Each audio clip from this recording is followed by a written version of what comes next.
SwimOutlet.com delivers the best online shopping experience. With an extensive selection and the lowest prices, you're guaranteed to find the product you need. Here's what you get. Free shipping on all orders over $49. Free 1 to 2 day shipping on all orders over $99. All orders placed by 6 p.m. ship out the same day. Shop at SwimOutlet.com, the web's most popular swim shop.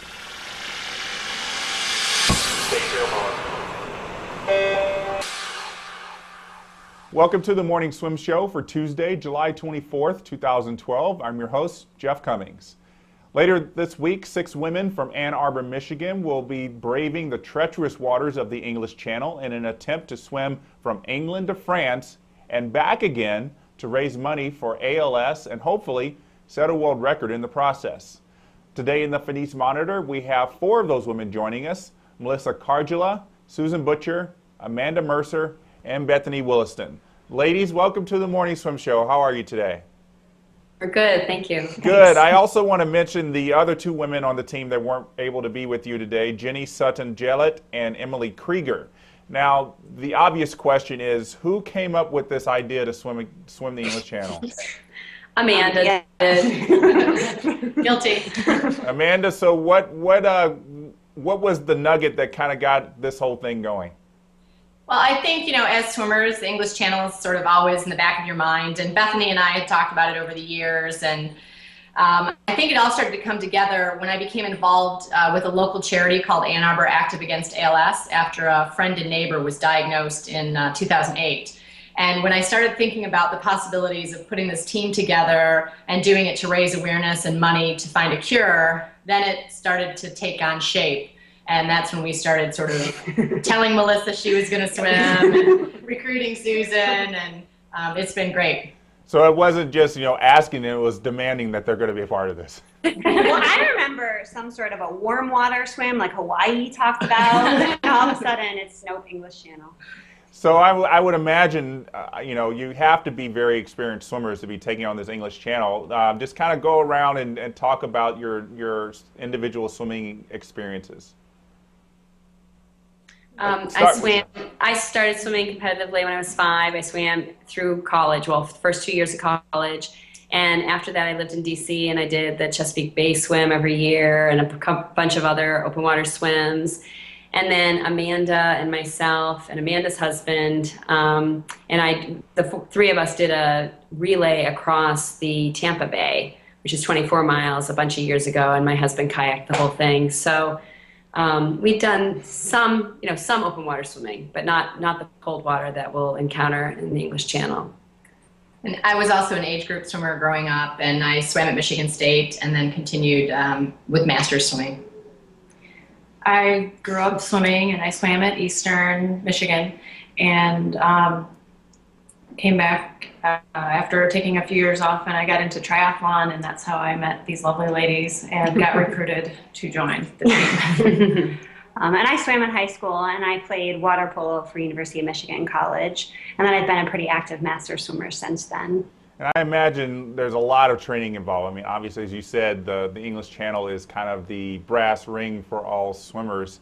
And I understand, Amanda, your training was derailed a little bit when you got a cancer diagnosis. Tell us all about that and how you've been able to keep going through your treatment and chemotherapy to be ready for this swim. Well, yeah, I was diagnosed in early March, and as you can imagine, it was a pretty big blow. And initially, I was pretty angry that, of course, it happened now because we've been planning this swim for about 2 years. But once we realized that we could work in the chemo before I needed to leave, I just finished last Wednesday, then I knew that it was something I really wanted to try to do if I could. And thankfully, when I'm feeling better, I'm able to get in the water and train. I'm a lot slower, but I'm grateful that actually that it happened now because I had the channel as a motivator to get myself out of bed and in the water, and that makes me feel good. It's always been my solace. And on top of that, I had, all these women to support me, and they've been amazing, and it's actually been, I think, the best experience that it could be.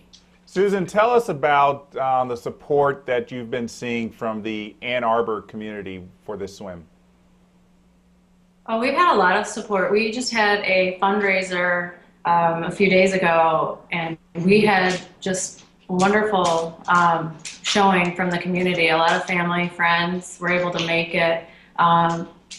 We just had a great fundraiser and cobblestone, and we had lots of raffle items and auction items, and we actually got some great jackets that were given to us by our sponsor, Michigan Rehabilitation Specialists, and there was a bidding war from everyone, from a lot of locals, friends, and it's just been great. Everyone's been very supportive, gotten a lot of well wishes, and it's been wonderful.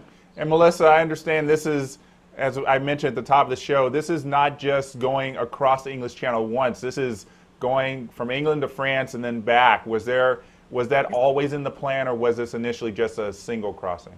No, I think that was always in the plan. I think kind of the thought was that we're going to be there. We might as well do everything that we possibly could. And there and back with 6 swimmers, I mean, it should take hopefully around 20 hours if, things go well, which, we're going to be there. We might as well do everything we can. Well, and that was also when Amanda looked into the possibilities, like events that we could do.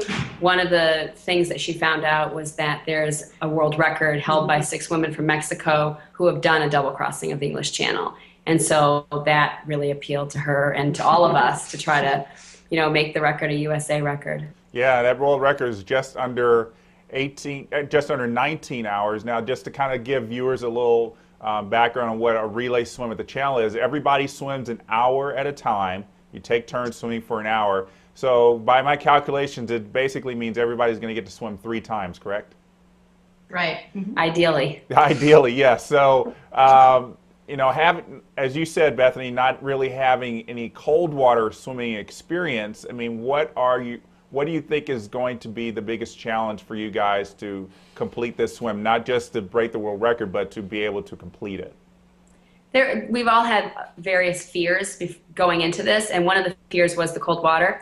So we did a lot of training in the open water in the fall and got really well acclimated.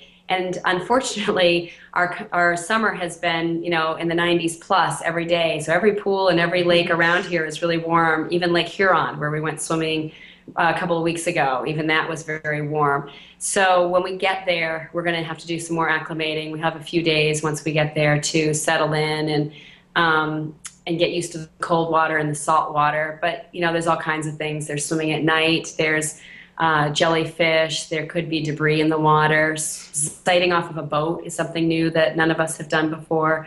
So there's all kinds of challenges. And this is obviously something that, you have to you can't say we're going to swim this day, because obviously the elements kind of determine when you're going to swim. What's the first day that you guys are planning on making this swim?